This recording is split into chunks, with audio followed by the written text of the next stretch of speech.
Did you know, in the books, Doria and Jorah might have been antagonizing Viserys on purpose to get him killed? Here is the evidence. Daenerys told Doria to invite Viserys for dinner. However, Doria should know better than to tell Viserys that his sister had commanded him to eat with her when she knows full well what happened the last time Viserys thought Dany had ordered him to do something when the Khalasar stopped in the Dothraki Sea. Lastly, when Viserys stumbles into the tent demanding dragon eggs, he seems to be under the impression that he can't be killed in Vaes Dothrak because it is forbidden to shed blood. However, this is simply not true, and the only two people who have communicated this wrong information is Jorah and Doria. So why would these two shepherd Viserys to his death? Maybe it had to do with hatching dragon eggs, or that Viserys had become an inconvenience. Did Jorah help Viserys get himself killed? Before his death, Jorah prevented Viserys from taking the dragon eggs, even though Daenerys was okay with him having them. When Viserys stumbles in drunk, Jorah, for some reason, translates the insults being thrown at Viserys. Daenerys even notes to herself she can't hear what Jorah is saying to Viserys when he should be trying to placate him. Viserys shouts back at Jorah, the two grapple, and Viserys then draws his sword, which escalates the entire situation. Lastly, Viserys has been given some very poor information about Dothraki culture. Viserys laughed. "They can't kill us. They can't shed blood here in this sacred city, but I can." However, it is commonly known that people die all the time in Vaes Dothrak, and Viserys seems to have been given wrong information, which could only have come from Doria or Jorah. Jorah Mormont is a creep. Not only is he eyeing up a 13-year-old girl, but he hates Ned Stark and thinks slavery should be his right as Lord of Bear Island. He also makes an advance on Daenerys in the books and kisses her intently against her will. In reality, Show Jorah is far too good-looking and charming to be playing this character. He even says this in the books: "They'll pay a better price than he'd get from a slaving caravan." Illyroy writes that they had a plague last year, so the slavers are paying double for healthy young girls and triple for boys under 10. If enough children survive the journey, the gold will buy us all the ships we need. In the books, he is the classic, thinks he is a nice guy when he is actually super manipulative. Tyrion caught Jorah with a slave that looks like Daenerys. When Tyrion decides to leave Velatis, he hears "imp," a deep voice said behind him. In the corner of the room, a man sat in a pool of shadow with a girl in his arms. Tyrion notes that she appears to have Targaryen features, long silver hair, purple eyes, and very young. Tyrion guesses she is Lyseni. But the man whose lap she filled was from the Seven Kingdoms, burly and broad-shouldered, 40 if he was a day, and maybe older. Jorah Mormont. It would have been more interesting if the show had chosen to adapt this scene. It would have shown Jorah to be a more flawed and complicated character than how he is presented in the show. Daenerys asked Jorah about his wife. What did she look like? So Jorah smiled sadly. Why, she looked a bit like you, Daenerys. He bowed low, which is very creepy because Daenerys is 13. Now, you might be thinking, Lyseni is descended from Alicent's silver-haired Targaryen children, which is why she looks like a Targaryen. However, none of Alicent's children inherited the Hightower, and Loras and Marjorie's mum is also described as having silver hair like a Targaryen. So, what's going on? Well, in Fire and Blood, which House of the Dragon is based on, House Hightower is never described. Yes, the pictures show them as having brown hair, but the text never claims so, and maybe this is because House Hightower are silver-haired and descendants of Valyria before they discovered dragons, which is why House Hightower is resentful of House Targaryen and are trying to usurp them in House of the Dragon through Alicent's children. Daenerys was actually way more torn about exiling Jorah than she was in the show. He said, "Daenerys, I have loved you. Go back to your masters in King's Landing and collect your pardon, if you can, or to Astapor. No doubt the Butcher's King needs knights." No, he reached for her. "Daenerys, please, hear me." She slapped his hand away. "Do not ever presume to touch me again, or to speak my name. You have until dawn to collect your things and leave this city. If you're found in Meereen past break of day, I will have strong Belwas twist your head off. I will, believe that." She turned her back on him, her skirt swirling. I cannot bear to see his face. Remove this liar from my sight, she commanded. I must not weep.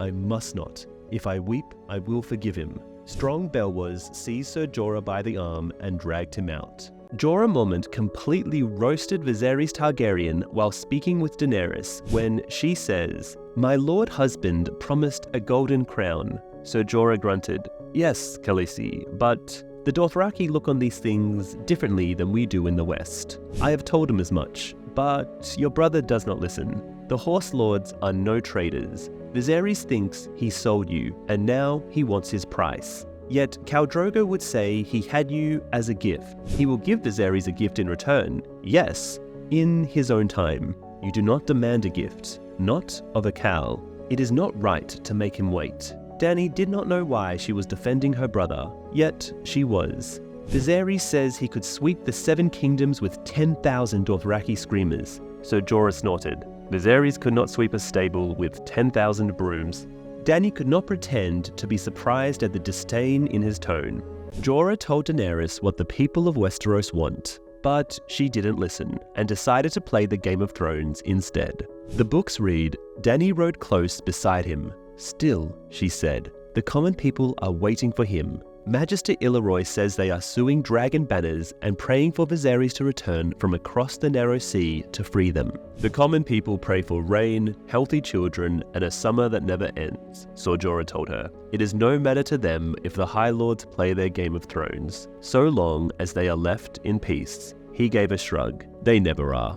Dany rode along quietly for a time, working his words like a puzzle box. It went against everything that Viserys had ever told her to think, that the people could care so little whether a true king or a usurper reigned over them. Yet, the more she thought on Jorah's words, the more they rang of truth.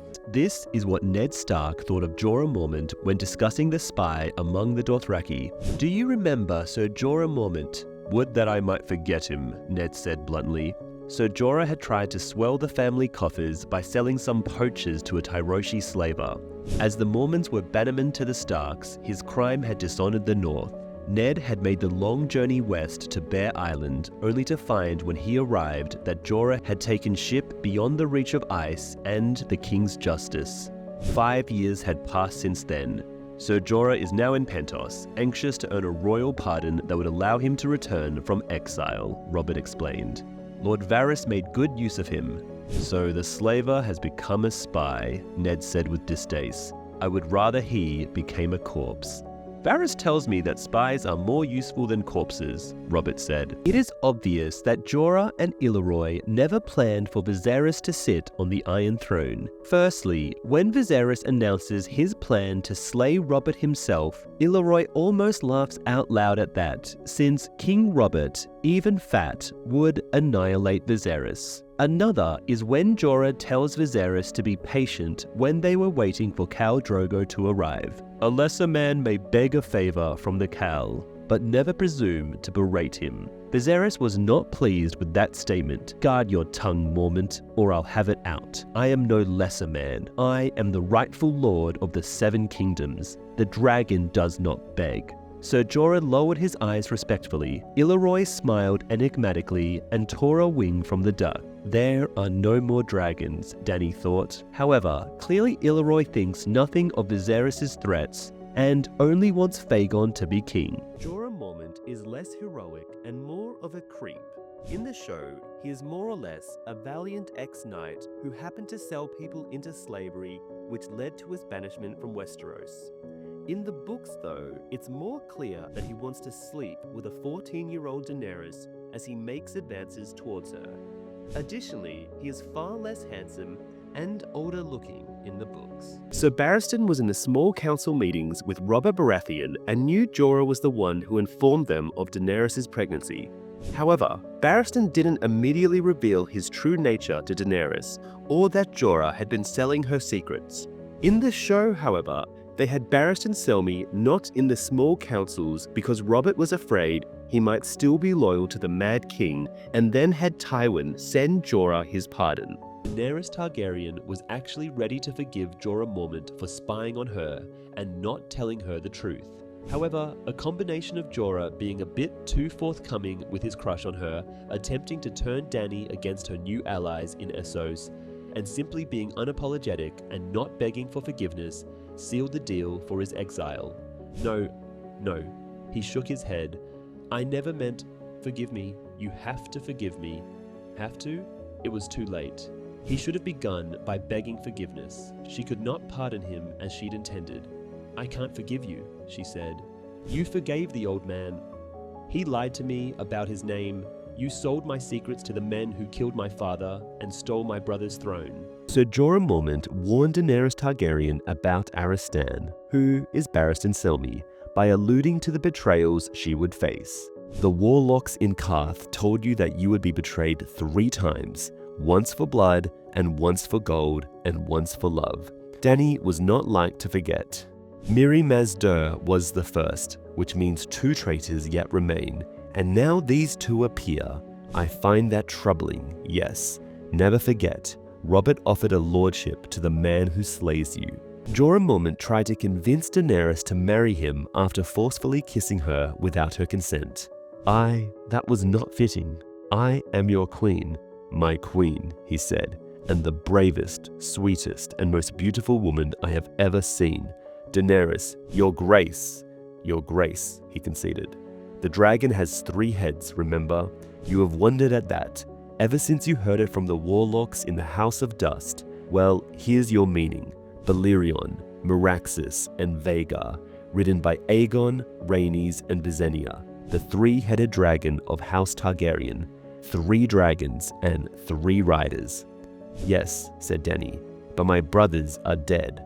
Rhaenys and Visenya were Aegon's wives as well as his sisters. You have no brothers, but you can take husbands, and I tell you truly, Daenerys, there is no man in all the world who will ever be half so true to you as me. There was a moment of tension between Sir Jorah Mormont and Sir Barristan Selmy, being referred to as Aristan at the time.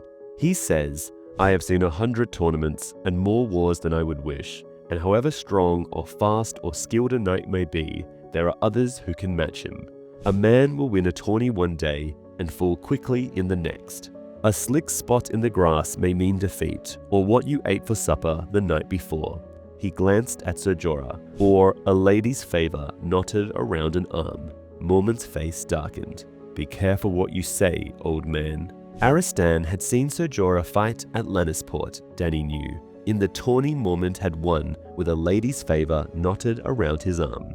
He had won the lady too, Lynesse of House Hightower, his second wife, highborn and beautiful, but she had ruined him and abandoned him, and the memory of her was bitter to him now. It was Jorah who told Dany not to reveal she spoke High Valyrian. Tell the Westerosi to lower her eyes, the slaver Crannies complained to the slave girl who spoke for him. I deal in meat, not metal. The bronze is not for sale. Tell her to look at the soldiers. Even the dim purple eyes of a sunset savage can see how magnificent my creatures are, surely. Craney's High Valyrian was twisted, yet Dany understood him well enough, but she smiled and looked blankly at the slave girl as if wondering what he might have said. The good Master Craney's asks, are they not magnificent? The girl spoke the common tongue well, for one who had never been to Westeros. No older than 10. They might be adequate to my needs, Dany answered. It had been Sir Jorah's suggestion that she speak only Dothraki and the common tongue while in Astapor. My bear is more clever than he looks. Jorah explains to Dany that she must bring death if she wants to win her throne. Dusk has begun to settle over the waters of Slaver's Bay before Dany returned to the deck. She stood by the rail and looked out over Astapor. There was a soft step behind her. Khaleesi, his voice. Might I speak frankly? Dany did not turn. She could not bear to look at him just now. If she did, she might well slap him again, or cry, or kiss him, and never know which was right. Say what you will, sir. When Aegon the Dragon stepped ashore in Westeros, the kings of Vale and Rock and Reach did not rush to hand him their crowns. If you mean to sit his iron throne, you must win it as he did, with steel and dragon fire. And that will mean blood on your hands before the thing is done. Blood and fire, thought Dany. the words of House Targaryen. Jorah explains that Dany can use the Unsullied and not bring extra harm to those they conquer. The blood of my enemies I will shed gladly. The blood of innocents is another matter. 8,000 Unsullied they would offer me. 8,000 dead babes. 8,000 strangled dogs. Your Grace, said Jorah Mormont, I saw King's Landing after the sack. Babes were butchered that day as well, and old men, and children at play. More women were armed than you can count. There is a savage beast in every man, and when you hand that man a sword or spear and send him forth to war, the beast stirs. Yet I have never heard of these Unsullied arring, nor putting a city to the sword, nor even plundering, save at the express at the command of those who lead them. Brick they may be, as you say, but if you buy them, henceforth the only dogs they'll kill are those you want dead. Jorah explains why the Dothraki never attack Astapor. There are 2 reasons. Astapor's brave defenders are so much chaff, it's true. Everyone is a high officer. On feast days, they fight mock wars in the pits to demonstrate what brilliant commanders they are, but it's the eunuchs who do the dying. All the same, any enemy wanting to sack Astapor would have to know that they'd be facing Unsullied. The slavers would turn out the whole garrison in the city's defense. The Dothraki have not ridden against Unsullied since they left their braids at the gates of Qohor. And the second reason, Dany asked? Who would attack Astapor? Sir Jorah asked. Meereen and Yunkai are rivals, but not enemies. The Doom destroyed Valyria. The folk of the eastern hinterlands are all Jaskari, and beyond the hill lies Lazar, the Lamb Men, as your Dothraki call them, a notably unwarlike people. Jorah's kiss made Dany realize something. What Dany wanted, she could not begin to say. But Jorah's kiss had woken something in her, something that had been sleeping since Khal Drogo died. Lying abed in her narrow bunk, she found herself wondering how it would be to have a man squeezed in beside her in place of her handmaid, and the thought was more exciting than it should have been. Sometimes she would close her eyes and dream of him, but it was never Sir Jorah Mormont she dreamed of. Her lover was always younger and more comely, though his face remained a shifting shadow. Sir Jorah Mormont despises Tyrion in the books, and it all comes down to one unforgivable act. Tyrion killed his father, Tywin Lannister, and for Jorah, that makes him a kinslayer, a title cursed by gods and men. Their journey together is tense, with that crime hanging in the air like a sword. At one point, Jorah growls, "To kill your own sire. How could any man do that?"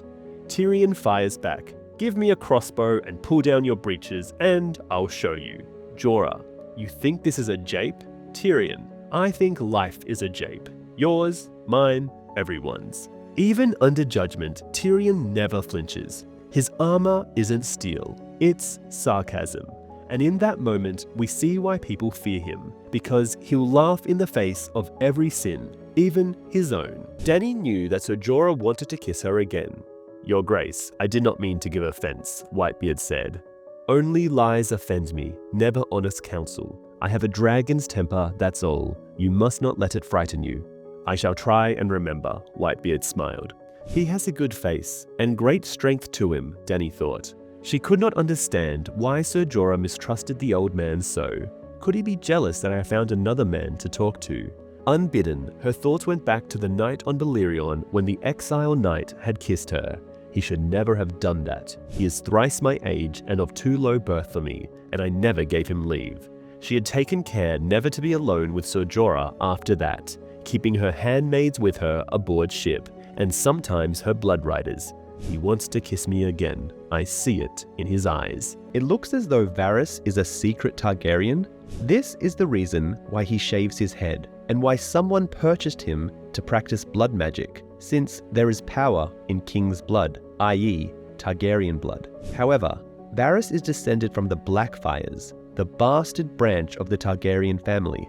In the books, it looks as though his plan is to put his nephew Aegon Targaryen, who claims to be the son of Rhaegar Targaryen, but is actually a secret Blackfyre, on to the Iron Throne. However, the people assisting Aegon despise Varys, such as Jon Connington, who might order Varys' death. Aegon might agree to it, since Varys is a stranger to him who served King Robert, and Varys might willingly go to his own death rather than reveal to Aegon that he is a Blackfyre pretender and his only beloved nephew.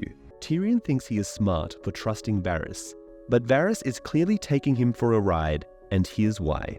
He helps Tyrion neutralize Pycelle because he is Cersei's crony, and Varys knows Cersei doesn't trust him. Tyrion helps bankrupt the Iron Throne even further through the Antlermen, who are supposed Stannis supporters inside the city that Varys accuses of treason with no evidence. They are then catapulted out to Stannis during the battle for Blackwater Bay, but it turns out later they all owe to the crown lots of money they now can't collect. Varys betrays Tyrion at his trial and only rescues Tyrion at sword point from Jaime. It is also suspected he timed Tyrion's escape to coincide with Shay's evening with Tywin, since why else would Varys casually mention how to reach the Tower of the Hand and for there to be a crossbow waiting for Tyrion to use? Varys made one crucial mistake involving Littlefinger, and that was bringing him along when Catelyn entered King's Landing.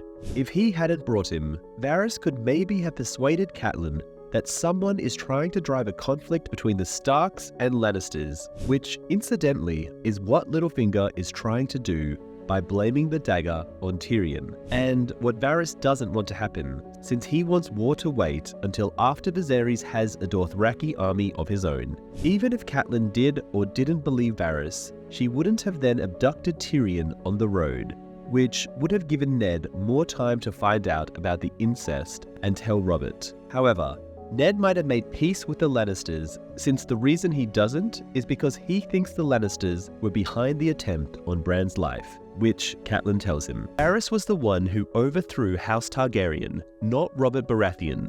This is what Stannis Baratheon tells Davos Seaworth about Varys. So Barristan once told me the rot in King Aerys' reign began with Varys. The eunuch should never have been pardoned. So Barristan became a Kingsguard before Aerys was king, and would have seen how after Varys' arrival, the court of King's Landing became plagued with spies and conspiracies. Not only that, but Aerys wasn't mad at first, but after Duskendale, the only person he trusted was Varys, who whispered poison in his ear. Jaime even tells us this when he states that Aerys saw traitors everywhere, and Varys was always there to point out any he might have missed. So, if you believe that Varys is secretly a Blackfyre, and this is the reason he shaves his head to hide his silver hair, then he probably was the one who doomed House Targaryen. Varys' riddle on power is quite different. He tells Tyrion, "Some say knowledge is power. Some tell us that all power comes from the gods. Yet that day on the steps of Baelor's Sept, our godly High Septon and the lawful Queen Regent were as powerless as any cobbler in the street. Who truly killed Eddard Stark, do you think? Joffrey, who gave the command? Sir Ilyn Payne, who swung the sword? Or another?" Tyrion cocked his head sideways. "Did you mean to answer your damned riddle, or only to make my head ache?" Varys smiled. "Here then. Power resides where men believe it resides. No more and no less. So power is a murmur's trick." "A shadow on the wall," Varys murmured. "Yet shadows can kill, and oft-times a very small man can cast a very large shadow." Tyrion smiled. "Lord Varys, I am growing strangely fond of you. I may kill you yet, but I think I'd feel sad about it." Varys is kind of a massive hypocrite, or a secret Blackfyre supporter. He claims to only care for the realm, yet he kills and backstabs the few people who can make it a better place. The prime example of this is when he kills Kevan Lannister, Tywin's brother, who, unlike the others, seemed like a normal and just Lannister doing the right thing. He is also actively promoting war, violence, and anarchy, so Aegon Targaryen can successfully invade and conquer Westeros. Why didn't Lord Varys flee during the sack of King's Landing? One explanation could be he supplied Robert with crucial information or sold out information from the current regime to save his skin. Or maybe Varys did flee in his own way by hiding in the secret passages only he knows of and coming out when everything was safe before pledging fealty to Robert, a man known for handing out pardons. Varys told Tywin about Daenerys' dragons, but he didn't believe it. A kraken has been seen off the fingers, Varys giggled. Not a Greyjoy, mind you, a true kraken. It attacked an Ibonesi whaler and pulled it under. Sailors back from the Jade Sea report that a 3-headed dragon has hatched in Qarth and is the wonder of that city.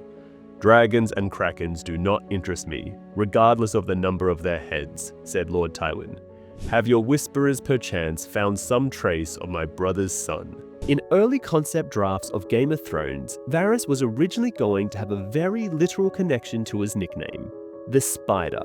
The plan was for him to keep a real spider in a glass cage, quietly observing it in his chambers. It was meant to be a visual metaphor for his network of spies, his little birds, but the idea was eventually scrapped for being a little too on the nose. The showrunners decided that Varys' cold composure and whispered influence were more powerful without the obvious symbolism. We get some insight as to how Jaime Lannister got Lord Varys to free Tyrion from his cell. He had waited in the eunuch's chambers that night, when at last he had decided not to let his little brother die. Jaime stepped out behind him, kicked him in the back of the knee, knelt on his chest, and shoved the knife up under his soft white chin, forcing his head up. "Why, Lord Varys," he said pleasantly, "fancy meeting you here." "So Jaime," Varys panted, "you frightened me." "I meant to." When he twisted the dagger, a trickle of blood ran down the blade. "I was thinking you might help me pluck my brother from his cell before Sir Ilyn lops his head off. It is an ugly head, I grant you, but he has only the one." Varys struggled to a sitting position. "Your brother? If the imp should vanish unaccountably from his cell, questions would be asked. I would fear for my life." "Your life is mine. I do not care what secrets you know. If Tyrion dies, you will not long outlive him. I promise you." "Ah." The eunuch sucked the blood off his fingers. Cersei felt that Varys was easily replaced by Qyburn as Master of Whisperers. Qyburn seemed to sense what she was thinking. "The bells will stop at sunset, Your Grace." "That will be a great relief. How can you know?" "Knowing is the nature of my service." Varys had us all believing he was irreplaceable. What fools we were. Once the Queen let it become known that Qyburn had taken the eunuch's place, the unusual vermin had wasted no time in making themselves known to him, to trade their whispers for a few coins. It was the silver all along, not the spider. Qyburn will serve us just as well. She was looking forward to the look on Pycelle's face when Qyburn took his seat. There's a moment where Cersei Lannister realized just how invaluable Lord Varys was as Master of Whisperers. "Balon Greyjoy is dead, I had heard," said Sir Harys Swift. "Do we know who rules the Isles now? Did Lord Balon have a son?" "Leo," coughed Lord Giles. "Theo?" "Theon Greyjoy was raised at Winterfell, a ward of Eddard Stark," Qyburn said. "He is not like to be a friend of ours." "I had heard he was slain," said Merryweather. "Was there only one son?" Sir Harys Swift tugged upon his chin beard. "Brothers. There were brothers, were there not?" Varys would have known, Cersei thought with irritation. "I do not propose to climb in bed with that sorry pack of squids. Their turn will come once we have dealt with Stannis. What we require is our own fleet." Varys planned to frame the Tyrells for Kevan and Pycelle's deaths. Sir Kevan tried to rise, but the strength had left him. He could not feel his legs. "I thought the crossbow fitting. You shared so much with Lord Tywin. Why not that? Your niece will think the Tyrells had you murdered, mayhaps with the convenience of the imp. The Tyrells will suspect her. Someone, somewhere, will find a way to blame the Dornishmen. Doubt, division, and mistrust will eat the very ground beneath your boy king, whilst Aegon raises his banner above Storm's End, and the lords of the realm gather around him. Aegon, for a moment he did not understand. Then he remembered. A babe swaddled in a crimson cloak, the cloth stained with his blood and brains. Dead. He's dead. No. The eunuch's voice seemed deeper. People used this moment as evidence that Varys had been faking being a eunuch his entire life, since you need balls to have a deep voice. Varys reveals his true endgame is for Aegon, not Daenerys. He is here. Aegon has been shaped for rule since before he could walk. He has been trained in arms as befits a knight-to-be, but that was not the end of his education. He reads and writes. He speaks several tongues. He has studied history and law and poetry. A scepter has instructed him in the mysteries of the faith since he was old enough to understand them. He has lived with fisherfolk, worked with his hands, swum in rivers and mended nets, and learned to wash his own clothes at need. He can fish and cook and bind up a wound. He knows what it is like to be hungry, to be hunted, to be afraid. Tommen has been taught that kingship is his right. Aegon knows that kingship is his duty, that a king must put his people first and live and rule for them. Varys murdered Grand Maester Pycelle with his own hand. Kevan Lannister is summoned by Pycelle and goes to his chamber, and there he sees Grand Maester Pycelle was seated at his table, his head pillowed on the great leather-bound tome before him. Sleeping, Kevan thought, until he blinked and saw the deep red gash in the old man's spotted skull and the blood pooled beneath its head, staining the pages of his book. All around his candle were bits of bone and brain, islands in a lake of melted wax. He wanted guards, Sir Kevan thought. I should have sent him guards. Could Cersei have been right all along? Was this his nephew's work? Tyrion, he called. Where? Far away, a half-familiar voice replied.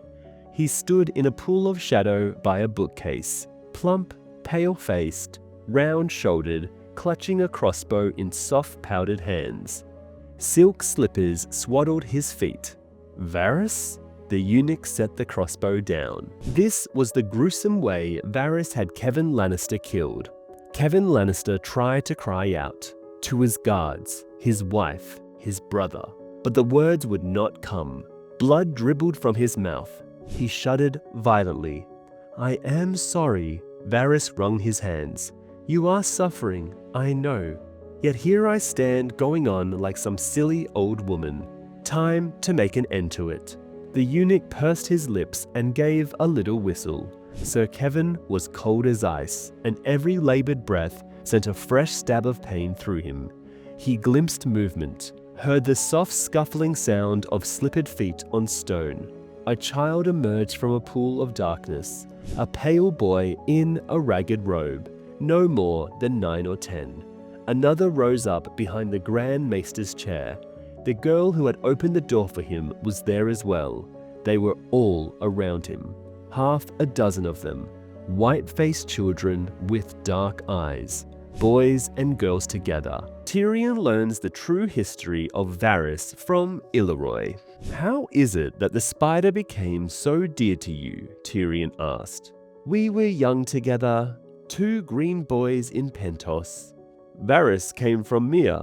So he did. I met him not long after he arrived, 1 step ahead of the slavers. By day he slept in the sewers, by night he prowled the rooftops like a cat. I was near as poor, a bravo in soiled silks, living by my blade. In Myr he was a prince of thieves, until a rival thief informed on him. In Pentos his accent marked him, and once he was known for a eunuch, he was despised and beaten. Why he chose me to protect him, I may never know, but we came to an arrangement. Varys spied on lesser thieves and took their takings. I offered my help to their victims, promising to recover their valuables for a fee.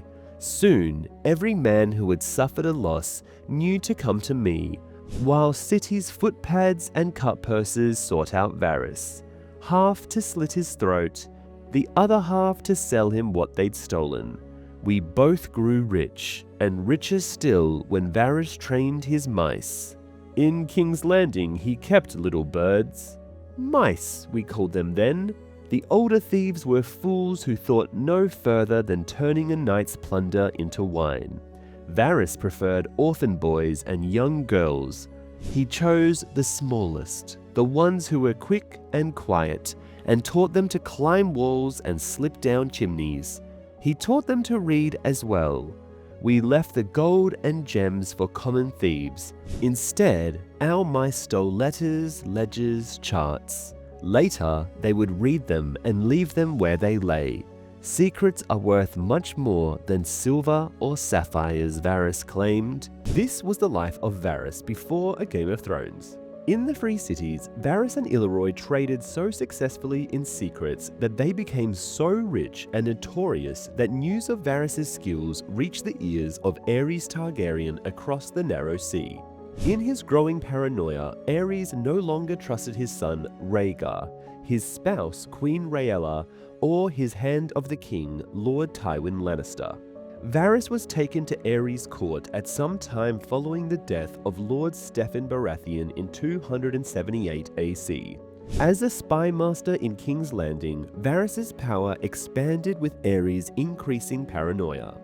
According to Barristan Selmy, the rot in King Aerys' reign began with Varys, while Maester Yandel would include Varys among the lick-spittle lords that flanked the king. Varys was always fast to identify any traitors Aerys might have overlooked. He utilized the crown's gold to build his spy network. Varys learned the secret corridors within the Red Keep. Varys warned Aerys to the chance that his son Rhaegar was utilizing the tourney at Harrenhal as a ruse to gather lords to his side in ousting Aerys as king. This forced Aerys to attend the tournament, the first time he had exited the Red Keep since the defiance of Duskendale 4 years before. Following Rhaegar's loss during the Battle of the Trident near the end of Robert's Rebellion, Varys advised King Aerys against unsealing the city gates when Tywin Lannister arrived at King's Landing with an army of 12,000 men.